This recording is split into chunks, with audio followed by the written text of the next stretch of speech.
Teman-teman, tahukah Anda ada hubungan antara Ratu Victoria dengan penyakit hemofilia di Eropa? Ya, Ratu Victoria adalah pembawa sifat hemofilia atau karier yang berperan menyebarkan penyakit hemofilia pada anggota-anggota kerajaan di Eropa seperti di Inggris, Spanyol, Jerman, dan Rusia. Apakah itu hemofilia? Saya Dr. Yeti Mufitanensi, spesialis anak konsultan penyakit darah dan kanker anak, akan menjelaskan mengenai hemofilia dan deteksi dininya.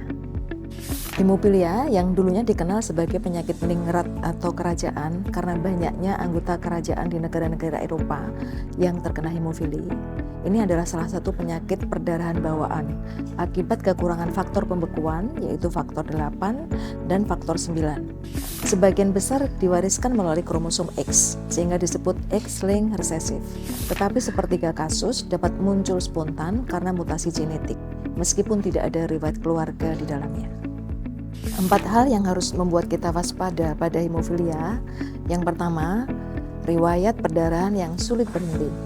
Yang kedua, karena penyakit ini diturunkan, maka biasanya muncul sejak awal kehidupan. Yang ketiga, perdarahan yang sering berulang dan lebih sering terjadi pada anak dengan jenis kelamin laki-laki. Apa yang terjadi pada pasien hemofilia? Pada pasien hemofilia terjadi proses pembekuan yang terhambat sehingga perdarahan berlangsung lebih lama dibandingkan dengan normal. Perdarahan dapat terjadi pada semua tempat atau organ, termasuk sendi, otot, maupun mukosa. Bagaimana kita mengenal hemofilia sejak dini?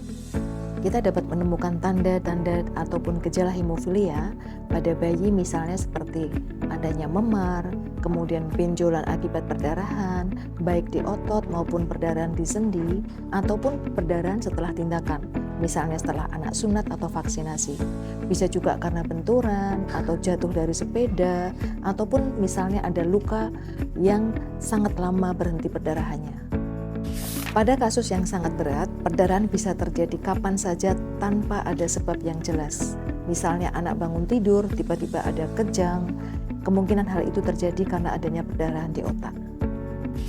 Tanda paling khas dari hemofilia adalah adanya perdarahan sendi atau hemarthrosis. Jadi sendi tampak bengkak, perabaannya hangat, dan sangat nyeri.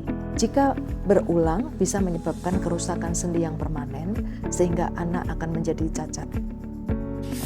Jika mendapatkan tanda dan gejala seperti di atas, maka anak dicurigai hemofili, segera bawa ke dokter atau ke rumah sakit terdekat.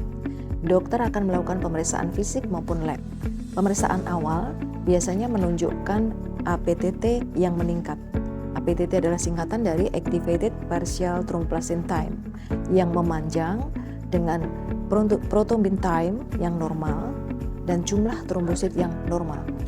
Untuk memastikan diagnosis dan jenis hemofilia, maka dokter akan melakukan pemeriksaan kadar faktor pembekuan.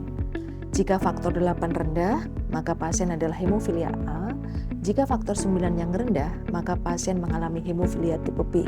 Pengobatan utama hemofili adalah memberikan faktor pembekuan konsentrat, bisa berupa faktor 8 maupun faktor 9. Kenali tanda darurat jika pasien hemofili mengalami sakit kepala yang sangat berat, muntah berulang, mengantuk, kejang, atau kelemahan anggota gerak. Kemungkinan terjadi perdarahan otak. Hemofilia memang tidak bisa disembuhkan, tapi dengan deteksi dini dan penata laksanaan yang tepat, kita dapat meningkatkan kualitas hidup dan menghindari kecacatan pada anak.